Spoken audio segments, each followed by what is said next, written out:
나는 내가 박해하는 예수라 라는 제목을 가지고 로마서 첫 번째 말씀을 전하고자 합니다. 사울이라는 이름은 히브리인들의 본명이에요. 그리고 바울은 로마에서 사용하는 이름입니다. 그러니까 사울은 나쁜 사람이고 바울은 좋은 사람이고 그렇지 않아요? 근데 설교 중에 사울과 바울을 계속해서 말씀드릴 거예요. 그런데 회심하기 전에는 사울로 하고 회심하고 난 다음엔 바울로 하겠습니다. 이 로마서는 바울의 올바른 신앙이 담겨져 있습니다. 그래서 당대는 물론 후손들까지 진리의 길로 인도한 아주 귀한 서신서입니다. 그래서 로마서 강해를 하는 것을 굉장히 어려워해요, 목사님들이. 왜냐하면 율법과 진리에 대해서 얘기를 할 때 성도들이 기본적인 신앙이 없으면 알아듣기가 쉽지 않습니다. 그래서 목사님들이 로마서 설교를 잘 하지 않아요. 근데 우리는 한번 해보고자 합니다. 사도 바울처럼 복음을 올바로 이해한 사람들이 전하는 말씀은 결국 예수 그리스도의 말씀을 가감없이 전하는 것이기 때문에 구원하는 힘이 있습니다. 그래서 여러분들이 나가서 예수 그리스도의 진리의 말씀을 그대로 전하면 그 사람이 구원받을 수 있는 아주 놀라운 기적이 일어난다는 거죠. 예수님은 요한복음 6장 63절에 살리는 것은 영이니 육은 무익하니라. 내가 너희에게 이른 말이 영이요 생명이라고 말씀을 하시면서 자신은 영을 살리기 위해서 이 세상에 왔다라고 분명하게 말씀을 하셨어요. 그리고 마가복음 13장 31절에 천지는 없어지겠으나 내 말은 없어지지 않을 거야 라고 말씀을 하셨죠. 예수님은 영을 살리기 위해서 오셨다고 확실하게 말씀을 하셨어요. 육은 무익하다라고 말씀을 하셨지만 사람들은 여전히 육을 살리기 위해서 세상을 살아가고 있습니다. 영의 충만함은 삶에 전혀 도움이 되지 않는다는 생각을 하지요. 자, 우리 스스로를 한번 생각해 보자고요. 내가 지금 돈이 없어요. 그래서 자식이 아픈데 병원을 못 데려가. 그리고 악한 강도를 내가 지금 만났어요. 그래서 위협을 당하고 있어요. 돈이 없어서 내 자식이 굶고 있어요. 그런데 육은 무익하니까 영을 위해서 살아야 돼. 이렇게 되느냐는 거죠. 내가 영적으로 성결해도 내가 사는 삶에 도움이 되지 않는다는 생각을 하는 거예요, 사람들이.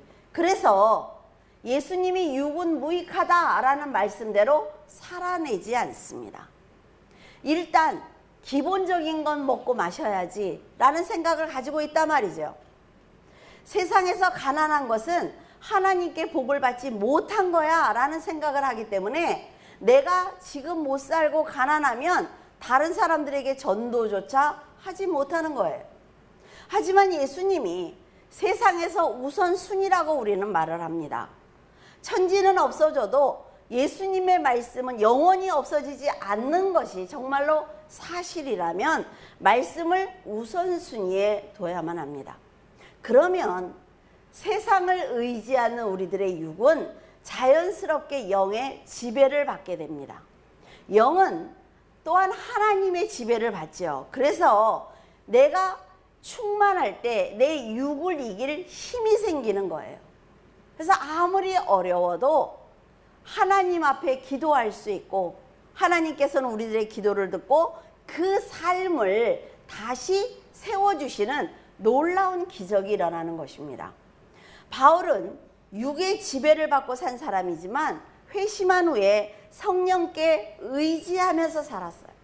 성령께 의지하자 철저히 자신을 낮추고 예수님을 주인으로 섬기는 겸손함을 보였습니다.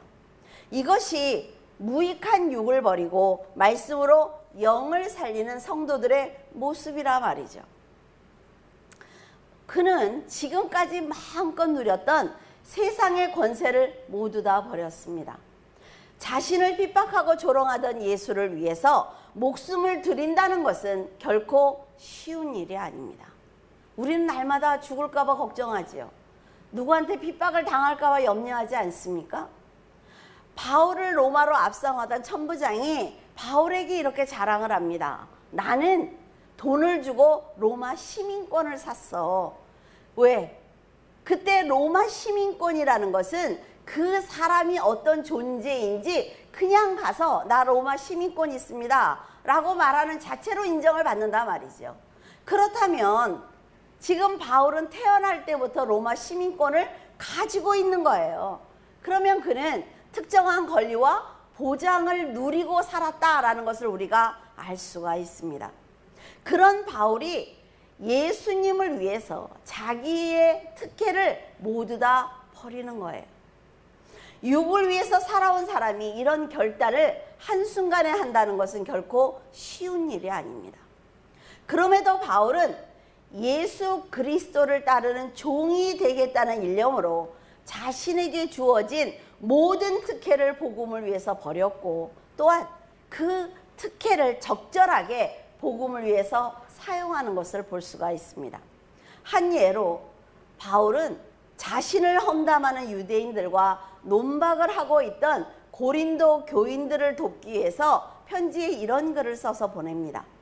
그들이 히브리인이냐? 나도 그래.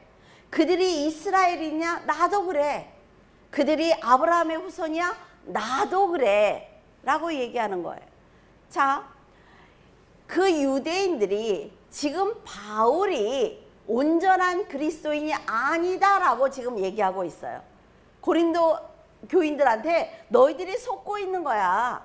그 사람이 정말로 회심한 것 같아? 라고 말하는 거지요.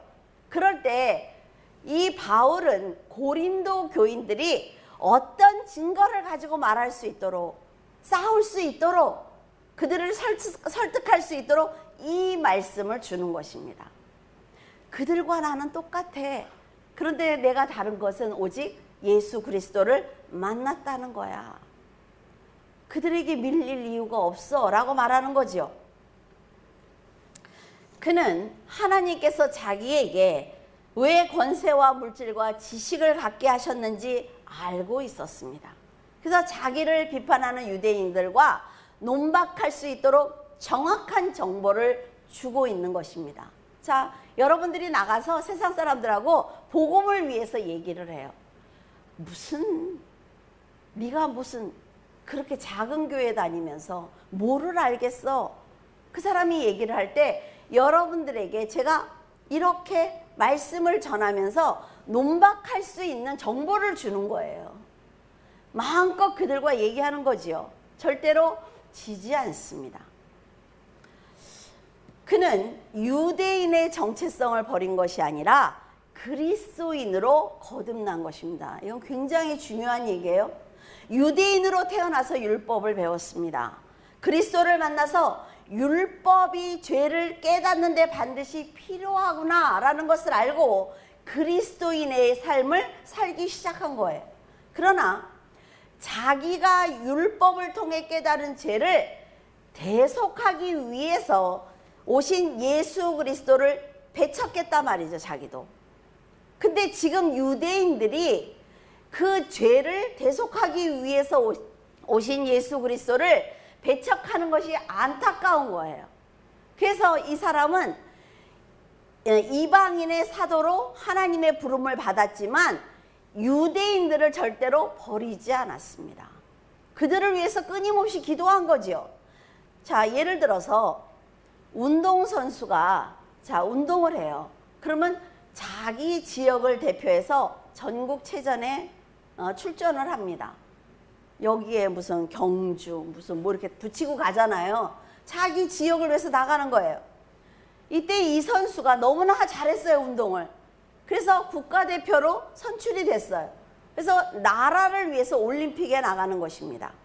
근데 이 선수는 올림픽에도 나가지만 체전에도 출전을 해요. 그러니까 내 지역을 버리는 것이 아니라 내 지역에서 더 넓은 세상을 보는 선수로 성장하는 것입니다. 그래서 유대인들의 그 율법을 가지고 사울이 살았지요. 살았는데 예수 그리스도를 만나니까 영적으로 더 큰 세상이 있네. 이걸 알려줘야 되겠다는 거예요. 다 버린 것이 아니라 여기서 내가 이렇게 성장할 수가 있는 거구나. 이 율법을 토대로 해서 죄를 깨달았고 이 죄를 대속하기 위해 오신 예수 그리스도라는 분이 계시는구나 라는 큰 깨달음을 얻은 것입니다. 그러니까 사도 바울은 유대인들이 율법을 알고 있으니까 여기서 예수 그리스도만 만나면 멋진 삶을 살 수 있다는 생각을 하는 것입니다. 그래서 그들을 위해서 굉장히 노력하는 걸 볼 수가 있어요. 바울은 지금까지 구원이라는 것이 유대인들에게 국한되어 있다는 생각을 했습니다. 그래서 하나님의 아들이야 내가, 예수가 주장하지요. 이런 예수를 믿는 성도들을 핍박하는 거예요. 핍박하면서 이 사람이 드는 생각은 뭐냐면 저 사람은 이단이야. 하나님을 떠난, 하나님의 말씀대로 살지 않는 이단이야. 예수는 그 이단을 섬기는 그리스도인들을 죽이는 거는 죄가 아니야. 이 사람은 이런 생각을 하고 있는 거예요. 그런데 이 사울은 이제 그리스도인들을 근절하기 위해서 다메섹으로 달려갑니다. 왜? 죄의식이 없으니까. 그들을 다 죽이는 게 하나님의 일이에요. 그런데 갈 때 이 사울이 어느 정도의 권력을 갖고 있냐면 대제사장에게 직접 가서 그리스도인들을 다 잡아서 예루살렘으로 와도 좋다는 공문을 받아냅니다. 이건 굉장한 거예요. 이 권력은. 그는 예수의 제자들에게 위협과 살기가 등등했죠. 그래서 그리스도인들을 박해하는 것이 하나님의 일이라는 생각을 했어요. 여러분, 성경을 잘못 배우면 이것이 신앙이고 이것이 믿음이라는 생각을 한단 말이죠. 성경을 올바로 배워야 돼요. 그래야만 하나님께서 원하시는 것이 무엇이구나라는 걸 깨달을 수가 있는 거지. 성경을 세상적으로 배우면 도리어 기독교인들을 핍박을 합니다. 지금 사도 바울이 그렇게 했다는 거예요. 지금 이거 보세요. 예수를 믿는 성도를 박해하는 것이 얼마나 큰 죄악인지 모릅니다. 지금 이 세상이 지금 그렇지 않습니까? 그는 하나님에게 충성한다는 생각을 가지고 계속해서 핍박하는 거예요. 전혀 우리는 예배를 드릴 수가 없어요. 우리가 세상을 잘 봐야 된단 말이죠. 사도행전 9장 3절에서 5절에 사울이 길을 가다가 다메섹에 가까이 이르더니 호련히 하늘로부터 빛이 그를 둘러 비치는지라 땅에 엎드려 들음에 소리가 있어 이르되 사울아 사울아 내가 어찌하여 나를 박해하느냐 하시거늘 대답하되 주여 누구시나이까 이르시되 나는 내가 박해하는 예수라. 사울이 지금 공문을 가지고 열심히 달려가고 있어요. 그러면 그리스도인들에게는 아주 위험한 상황이죠. 아주 급한 상황입니다. 그런 사울을 막을 수 있는 분은 오직 예수 그리스도 한 분밖에 없어요. 여러분들이 정말 위험에 처했을 때, 위급한 상황이 닥칠 때 이 모든 상황을 바꿀 수 있는 분은 예수 그리스도입니다. 여러분들의 삶에서 한번 경험해 보세요. 사울은 문화적이거나 종교적으로 그리고 태성부터 율법으로 무장한 사람입니다. 그래서 다른 생각을 할 줄 모르는 사람이에요. 스데반을 죽일 정도로 율법으로 무장한 사람이기 때문에 사울이 그리스도를 영접한다는 건 절대로 있을 수 없는 일입니다. 그런 사울을 누가 막을 수 있느냐는 거죠. 그에게 누가 감히 가서 복음을 전할 수가 있겠어요. 당대에 존경받던 랍비 가말리엘에게 훈련을 받았기 때문에 하나님을 배신한 그리스도인들을 소탕하는 것이 그에게는 곧 믿음이며 충성인 것입니다. 그래서 올바른 믿음을 가져야 한단 말이죠. 그런 죄식도 없는 사도 바울을 막아 세우신 분이 있어요. 그분이 바로 곧 예수 그리스도입니다. 강한 빛이 사울을 감싸자 그는 너무나 두려운 나머지 땅에 엎드렸어요. 그때 하늘에서 소리가 들렸는데 사울아 사울아 네가 어찌하여 나를 박해하느냐 하는 아주 안타까워하는 예수님의 음성이었습니다. 사울은 예수 그리스도께서 살아계신 분이라는 걸 절대로 믿지 않았습니다. 그래서 성도를 핍박한 거지요. 그런데 지금 하늘에서 음성이 들리는 것입니다. 이 사람이 눈이 멀 정도로 빛이 내리쬐는 거예요. 얼마나 두려웠을까요? 사울이 놀라면 누구냐고 묻자 나는 네가 핍박하고 있는 예수야 라고 정확하게 말씀을 하십니다. 이런 분이 있어요. 나는 듣지 못했는데요. 사울이 들었지 저는 못 들었어요. 저는 음성을 듣지 못했기 때문에 나는 그게 사실인지 뭔지 몰라요. 이렇게 말하는 분이 있습니다, 여러분. 성경에 기록된 사도 바울이 듣고 본 것이 바로 우리가 보고 들은 것입니다. 믿음을 그렇게 가져야지요. 오죽하니 하나님께서 우리에게 빛을 안 보여주시겠어요, 그렇죠? 우리도 못된 짓 많이 하는데 하늘에서 빛이 쫙 내려오면 얼마나 좋을까? 안 하니까, 죄를 안 지니까. 자, 예수님이 자신이 하나님의 아들이며 안식일의 주인과 성전이라고 했을 때 사울은 그가 하나님의 영광을 가리는 이단이라고 생각을 했습니다. 그런 예수 그리스도의 빛과 음성을 직접 보고 들은 거예요.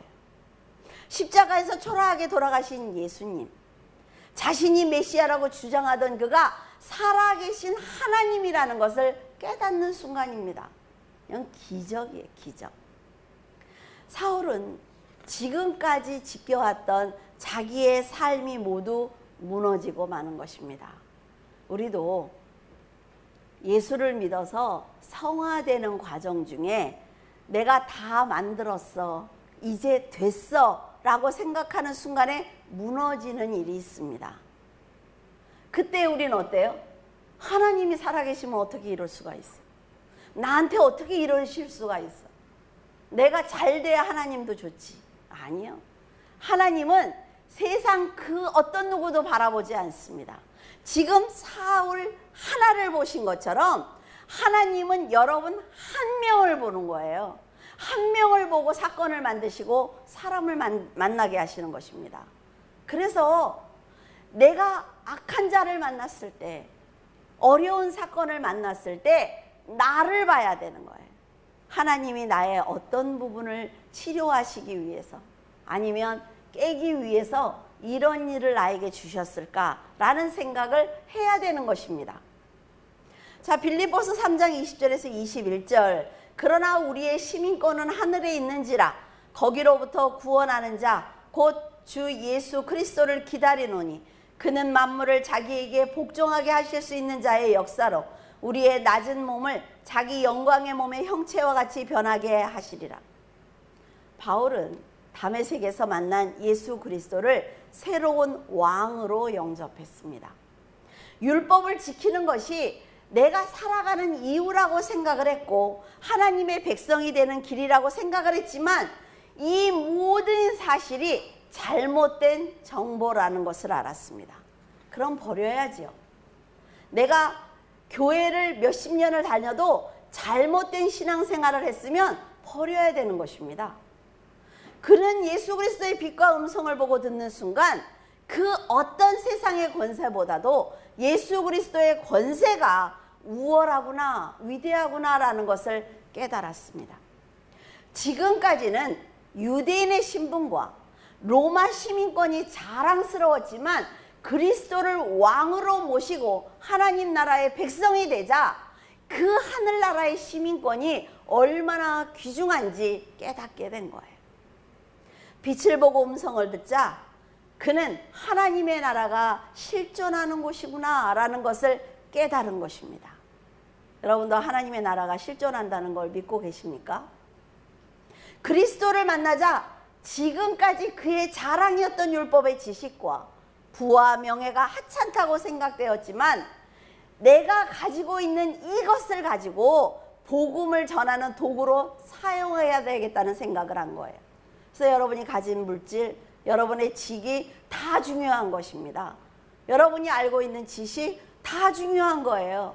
배설물로 버리려니까 다 버리는 게 아니라 내가 이것을 바꾸어서 하나님의 일을 해야 되겠다라는 생각을 하라는 것입니다. 세상에서 사라져야 하는 이단이라고 생각했던 그리스도인들이 자기와 그리스도인과 혈육보다 더 가까운 형제라는 것이 믿어지기 시작을 했습니다. 에베소서 2장 19절에서 20절 그러므로 이제부터 너희는 외인도 아니요 나그네도 아니요 오직 성도들과 동일한 시민이요 하나님의 권속이라. 너희는 사도들과 선지자들의 터 위에 세우심을 입은 자라. 그리스도 예수께서 친히 모퉁이 돌이 되셨느니라. 바울은 자신이 그토록 하찮게 여기던 이방인들에게 너희는 소외된 사람이 아니야. 하나님 안에서 예수 그리스도 안에서 나와 형제야 라고 말하고 있습니다. 우리는 하나님의 나라에서 모두가 가족이야 라고 말하고 있는 거지요. 복음을 통해서 가장 큰 변화를 받은 사람은 사도 바울입니다. 그는 회심한 후에 세상의 특혜를 다 버렸고 그리스도에게 집중했어요. 이 집중한다는 거 굉장히 중요한 것입니다. 요즘 목회자들과 성도들을 보면 그리스도를 믿는다고 말을 합니다. 그러나 그의 삶은 그리스도보다는 세상을 위해서 살아가고 있어요. 그래서 우리가 지금 예배를 못 드려도 상관없다 말이죠. 못 드릴 수 있지. 지금 코로나래잖아 라는 생각을 갖고 있단 말이에요. 너무나 안타까운 일입니다.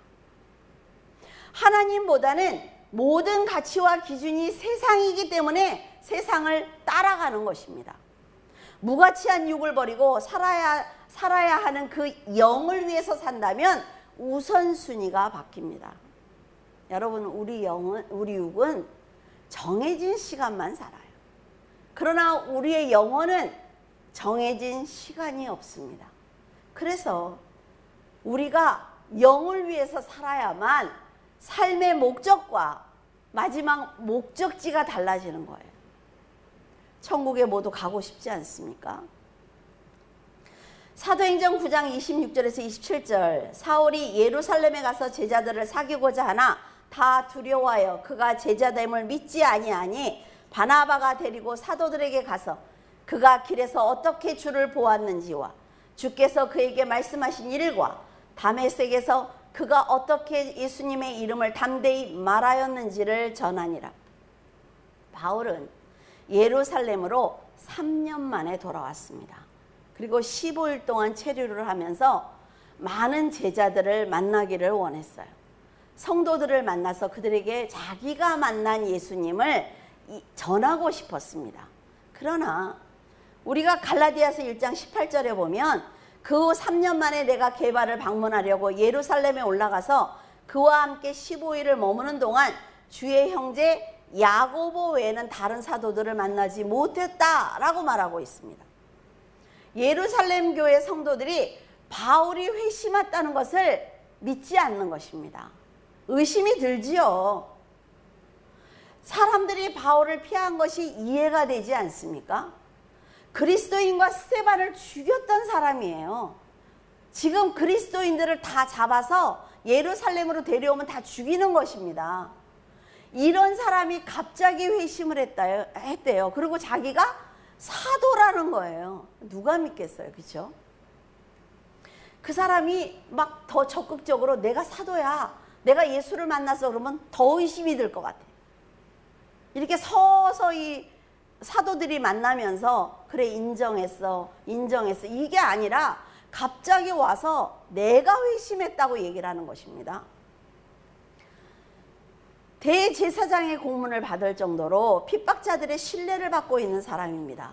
그 사람을 어떻게 믿겠어요? 이때 바울이 예루살렘 교회 성도들과 교제할 수 있도록 그를 보증해 준 사람이 바로 바나바입니다. 대단한 사람이에요. 바나바는 성령과 믿음이 충만한 성도였습니다. 구제와 말씀을 전파하는데 아주 열정적인 믿음을 가진 사람이었어요. 그래서 예루살렘 모든 성도들이 그를 존경하고 있었죠. 그런 사람이 지금 바울이 의심을 받고 있는 이 상황에서 바울을 데리고 지도자들에게 소개를 해줍니다. 그리고 교회의 일꾼으로 일할 수 있도록 도와주고 있어요. 아마도 바나바가 없었다면 바울은 교회 중심부에 들어오는데 굉장히 오랜 시간이 걸렸을 것입니다. 바나바의 도움으로 바울은 소아시아를 비롯한 지중해 연안의 수많은 나라와 민족들에게 복음을 전할 수가 있었고 교회를 개척할 수가 있었습니다. 전승에 의하면 바나바를 예수님의 제자 70인의 제자 중에 한 명이다 이렇게 보고 있어요. 그는 십자가 곁에서 예수님의 죽음을 목도했겠죠. 그리고 구브로 교회의 설립자입니다. 구브로가 어디 있는지 아시죠? 에베소 그 아래쪽으로 보면 구브로가 있어요. 섬이. 훗날 구브로 살라미스에서 순교한 것으로 보고 있습니다. 자신을 낮추면서 바울을 높여준 것입니다. 이것은 내 자신을 버리지 않으면 절대로 하기 힘든 일입니다. 바울이 예수 그리스도의 말씀대로 이방인의 사도로 일할 수 있도록 초석을 마련해 준 것입니다. 왜? 하나님이 택했다잖아요. 그렇죠? 하나님이 불렀대잖아요. 택정함을 입었대요. 그리고 그 빛과 음성을 들은 것이 사실이라 말이죠. 그러면 도와야죠. 이렇게 신앙으로 앞선 바나바가 주님을 영접한 바울을 세워주기 위해서 노력하는 그 모습이 바로 하나님이 우리들에게 원하는 성도의 모습입니다. 아니야, 나는 이 교회 장로인데, 나는 이 교회 권사야. 어디 평신도가? 이러면 장로, 목사, 권사의 직분만큼 내가 그만큼의 믿음을 가지고 있는지 생각을 해봐야 하는 것입니다. 하나님께서는 바울이 율법으로 열심히 충성하는 모습도 보셨어요. 그리고 지금 스데반을 죽이는 것도 하나님은 다 보고 계셨습니다. 그리스도인들을 핍박하기 위해서 열정적으로 달려가고 있는 것도 다 보고 계셨겠죠. 한편 자신을 옥에 가두려고 달려오는 사울을 오지 못하게 해달라고 합심해서 기도하는 성도들의 두려운 모습도 다 보셨을 것입니다. 성도들은 사울이 회심한 후에도 하나님께서 악한 사울을 회심하게 하시고 이방인의 사도로 부르신 그 계획을 절대로 이해할 수 없었을 것입니다. 어떻게 이럴 수가 있어? 저런 악인을 하필이면 왜 하나님이 그런 생각을 하죠? 말씀을 지키기 위해서 마지막 순간까지 자기의 생명을 준 스데반이 아니라 성도들을 죽인 사울이 왜 이방인의 사도로 되어야 했을까? 그들은 얼마나 속이 상했을까요? 목숨을 걸고 지금 믿음을 지키는 성도들이 너무나 많단 말이죠. 그런데 그 성도들을 핍박하는 사울을 세우시는 그 하나님의 뜻이 무엇일까? 얼마나 많은 생각을 했겠습니까? 이것이 바로 하나님이 공평하다는 뜻입니다. 저는 그렇게 생각을 했어요. 이걸 보면서 하나님은 정말 공평하신 분이구나. 복음을 영접하기 전에 우리는 물론 사람들은 모두 자기 마음대로 삽니다. 그리고 죄를 짓고 살지요. 근데 그게 죄인지를 모르는 거예요. 왜? 죄라는 건 뭐예요? 율법이 있어야 죄인 줄 알잖아요. 율법을 내가 모르는데 내가 죄인 줄 알아요? 예수 그리스도를 믿지 않아도 나만을 위해서 살아도 모든 사람들이 그렇게 살기 때문에 그것은 죄가 아니야 라는 생각을 합니다. 그리스도인들조차 그런 말을 하죠. 세상 사람들 다 그러고 살아요, 목사님. 그러니까 어쩌라고. 그래서 그 사람들이 천국 가냐고요. 우리가 중심이기 때문에 나에게 좋을 때만 그런 말을 하는 거예요. 그리고 내가 천국에 가거나 내가 하나님 앞에 큰 축복을 받았을 때 뭐예요? 내가 성도이기 때문에 받았다고 얘기를 해요. 여러분, 하나님을 모르는 그 자체가 죄이고 사망입니다. 성도들만 정말 여러분은 그렇게 생각한 적 없어요? 자, 내 앞에 와서 나한테 막 뭐라 그래. 그러면 세상 사람들 같으면 뭐래요? 지금 살인사건이 너무 많이 나잖아요. 그죠? 하나님이 왜 이렇게 이 사람이 나한테 이렇게 하시지? 왜 가만히 계시지? 이 사람이 여기서 탁 하나님한테 혼나면 깨달을 텐데. 자, 내가 지금 숨을 쉬어요. 그리스도인들만 숨을 쉬면 너무 좋겠죠. 그래서 그 사람들이 이렇게 숨을 쉬려면 공기가 옆으로 싹 하면 역시 멋진 하나님이야. 아마 그럴 거예요. 그러나 하나님은 그렇게 하시지 않는다는 거예요. 하나님이 만드신 물과 공기를 악한 자들도 마음껏 쓰도록 만들어 주세요. 우리는 성도를 핍박하려는 자들이 숨을 쉬는 걸 보면서 화가 난단 말이에요. 근데 내가 예수 그리스도를 몰랐을 때 내가 숨 쉬는 건 괜찮아요? 하나님은 굉장히 공평하신 분입니다. 그래서 내가 생각하는 그 악인이라는 사람이 언제 하나님의 부름을 받고 하나님의 자녀가 될지 우리는 모른다는 거죠. 그 하나님만 알고 계시는 거예요. 사울도 지금까지 그리스도인들을 죽이고 스데반을 죽였지만 마음껏 공기를 들이마셨어요. 근데 자기가 회심하고 나니까 그 모든 것이 은혜라는 걸 그때야 깨닫습니다. 여러분, 하나님은 우리는 한치 앞을 몰라서 이렇게 울고불고 하지만 하나님은 내 마지막까지 다 알고 계신다는 거죠. 제가 민철이가 몇 살이죠? 지금 듣고 깜짝 놀라겠네 또. 민철이가 5학년 때인가 하나님께 기도하는데 하나님이 그러셨어요.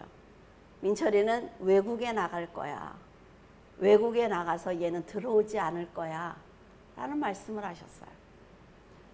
그때 너무 밥 먹을 것도 없는 상황이기 때문에 다들 웃었죠. 아니 제가 어떻게 외국을 나가? 근데 지금 30년이 넘게 지나고 난 다음에 어때요? 그게 현실이 됐죠.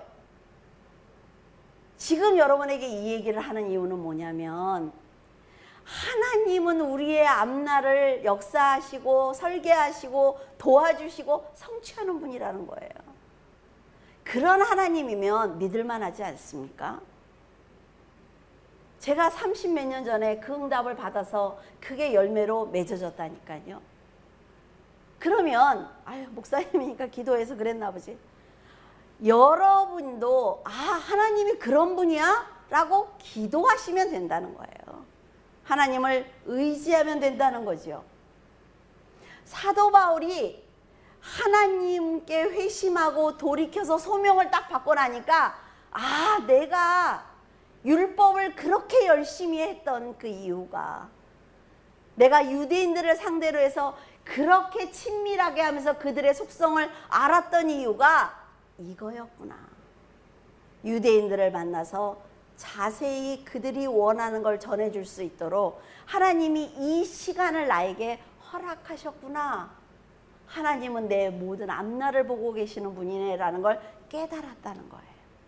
그래서 그는 목숨을 다해서 하나님을 섬길 때 두려워하지 않았습니다. 여러분,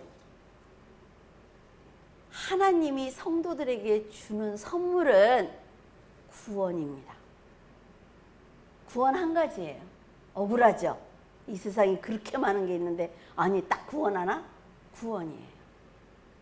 그래서 하나님이 그 구원을 위해서 여러분들에게 먹고 살 수 있게 하시는 거고 일할 수 있게 하시는 거고 하나님이 여러분들에게 맡기는 것조차도 구원 때문입니다. 스데반은 죽어가면서 두 팔을 벌리면서 자기를 기다리고 있는 예수 그리스도를 만났지요. 구원받았어요.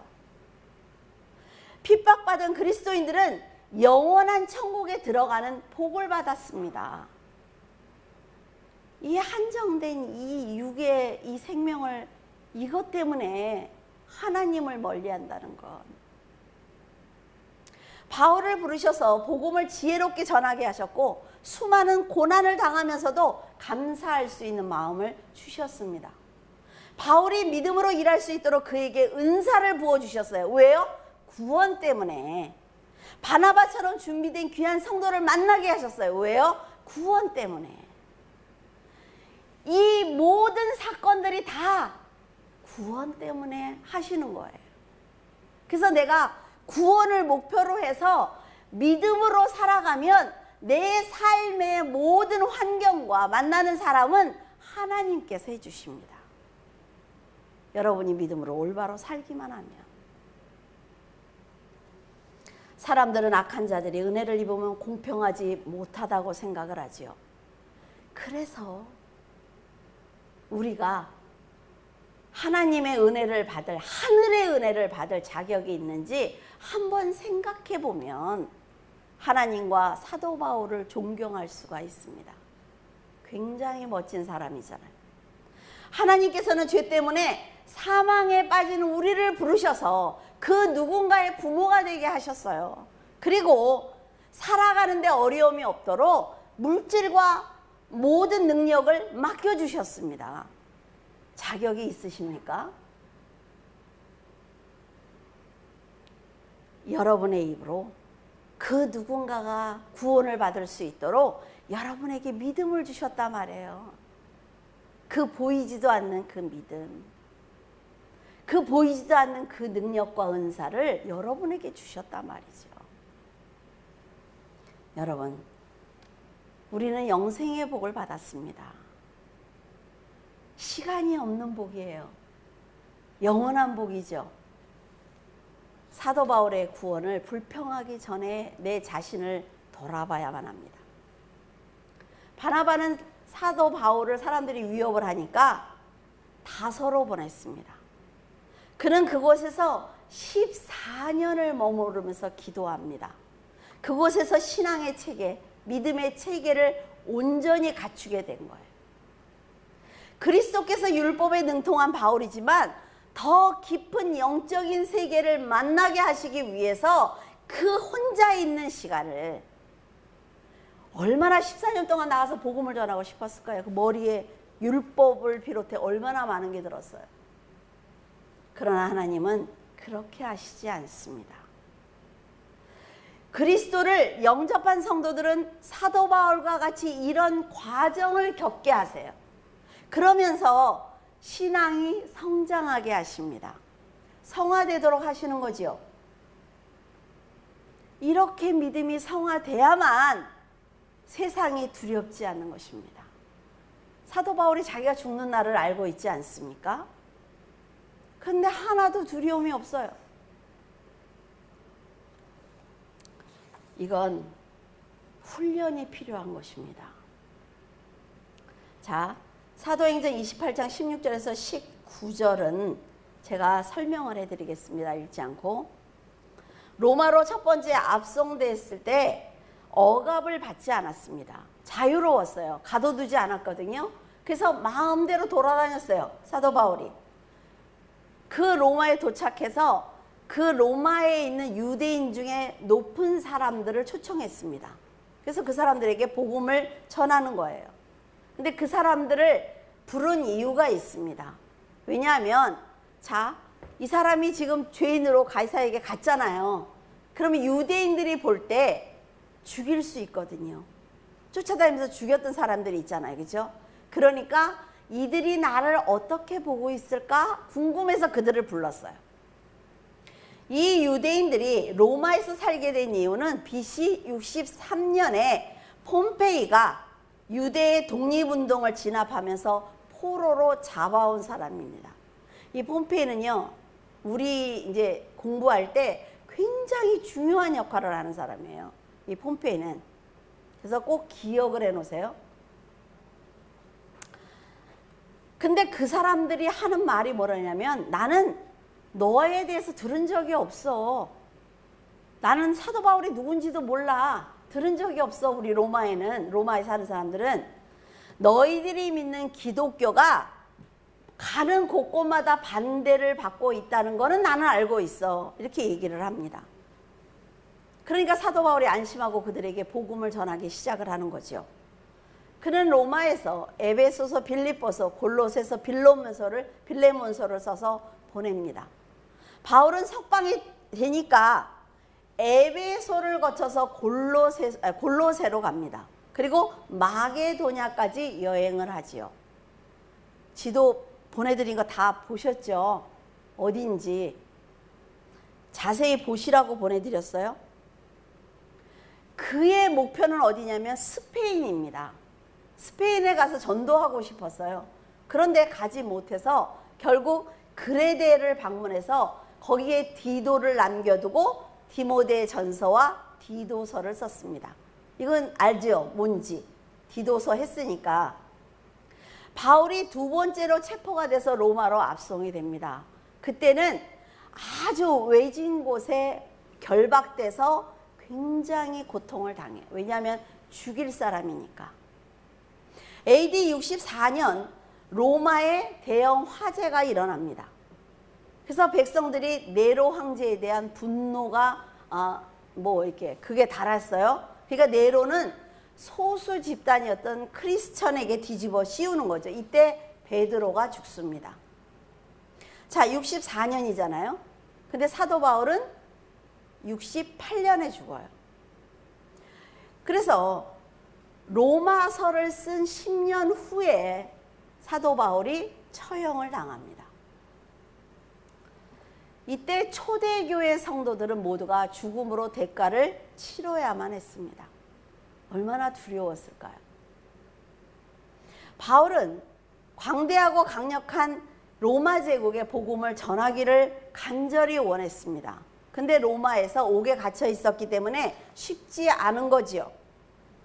로마 자체는 제우스와 그 이방 신들을 믿는 아주 우상 덩어리였습니다. 그곳에서 예수 그리스도를 전한다는 건 결코 쉽지 않아요. 사도 바울이 한 행적을 보면 이런 상황에서도 복음을 전한단 말이죠. 바울은 네로의 손에 처참하게 죽어가면서도 후회하지 않았을 것입니다. 사망에 빠진 자신을 살려주신 예수 그리스도를 만났기 때문이에요. 우리는 어떨까요? 여러분, 막 무슨 핍박이 온다 어쩐다 그러면 뭐 순교할 것 같지요? 순교는 아무나 하는 게 아닙니다. 하나님이 그렇게 순교 안 시켜요. 걱정하지 말고 복음을 마음껏 전해도 돼요. 비록 네로의 차명으로 육의 눈을 감지만 영의 눈을 탁 뜨는 순간 예수 그리스도가 앞에 서 계실 거라 말이죠. 그걸 알고 있어요.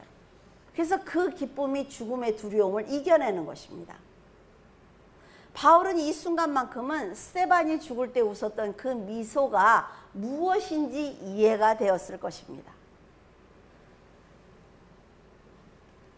자, 한 번도 만나보지 못한 로마 교인들을 위해서 지금 사도 바울은 최선을 다하고 있는 것입니다. 그들에게 편지를 보내서 그들이 올바른 진리를 가지고 살아가기를 간절히 원하는 거예요. 로마서 1장 6절에서 7절, 너희도 그들 중에서 예수 그리스도의 것으로 부르심을 받은 자니라. 로마에서 하나님의 사랑하심을 받고 성도로 부르심을 받은 모든 자에게 하나님 우리 아버지와 주 예수 그리스도로부터 은혜와 평강이 있기를 원하노라. 사도 바울은 내가 예수 그리스도를 직접 만났으니까 나만 이런 말을 절대로 하지 않습니다. 그 누구라 할지라도 예수 그리스도가 피 흘려서 사신 백성이야. 그러니까 너는 하늘의 시민권을 가지고 있어. 얼마나 존귀한 존재인지 네가 알았으면 좋겠어 라고 말하는 사람입니다. 이 사람은 자신은 구원받을 자격과 용서받을 자격이 없지만 하나님의 사랑과 그리스도의 희생으로 성도가 되었다는 것을 알고 있습니다. 이게 첫 번째예요. 여러분도 기도할 때 그런 생각 하십니까? 나 같은 사람이 어떻게 하나님이 나를 부르셨을까? 그런 생각 안 하세요? 나만 하나? 어떻게 하나님이 나를 안 불렀으면 내가 어떻게 살았을까? 이런 생각을 저는 가끔 하거든요. 여러분, 예수 그리스도가 원수인 우리를 불러서 성도로 세워주셨어요. 원수인 자신을 불러서 이방인의 사도로 세워주셨습니다. 그래서 죽는 그 순간까지 자기의 소명을 잃지 않았죠. 이것이 너무나 중요한 거란 말이죠. 저는 그렇게 생각을 합니다. 이 믿음은 사도 바울만 가질 수 있는 게 아니에요. 바울처럼 하나님의 능력으로 죄와 사망으로 구원을 받았다면 확신을 가져야 된다는 거죠. 우리 모두가 그리스도의 종이라는 그런 확신을 가져야만 하는 것입니다. 우리도 얘기해야 되지 않습니까? 누구를 만나면 저는 예수 그리스도의 종입니다. 해야지요. 우리도. 여러분, 예수 그리스도께서 우리의 모든 죄를 사해 주신 것처럼 우리도 사랑의 빛 외에는 지지 않았으면 좋겠어요. 좀 눈에 거슬려도, 그 사람이 조금 모자라도 그 사람의 성숙함을 위해서 기도하고 또 기도한다면 사도 바울처럼 그 사람이 나에게 다가와서 당신이 내 형제입니다 라고 말하는 날이 온단 말이죠. 그래서 성도들은 인내가 필요합니다. 사도 바울처럼 끝까지 인내해야 합니다. 그러면 하나님께서는 우리들의 연약함을 채워주시고 그 사람과 내가 대등한 관계로 하나님의 자녀로 살아갈 수 있도록 축복을 주시는 거예요. 우리가 거저받은 그 은혜를 사도 바울처럼 목숨으로 갚지는 못할지라도 복음을 전하는 그런 믿음을 보여드리기를 바랍니다. 기도하겠습니다. 하나님 아버지, 은혜를 감사를 드립니다.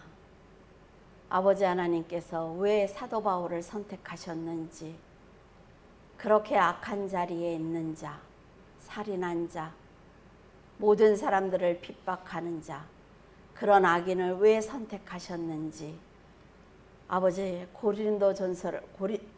로마서를 보면서 깨닫습니다.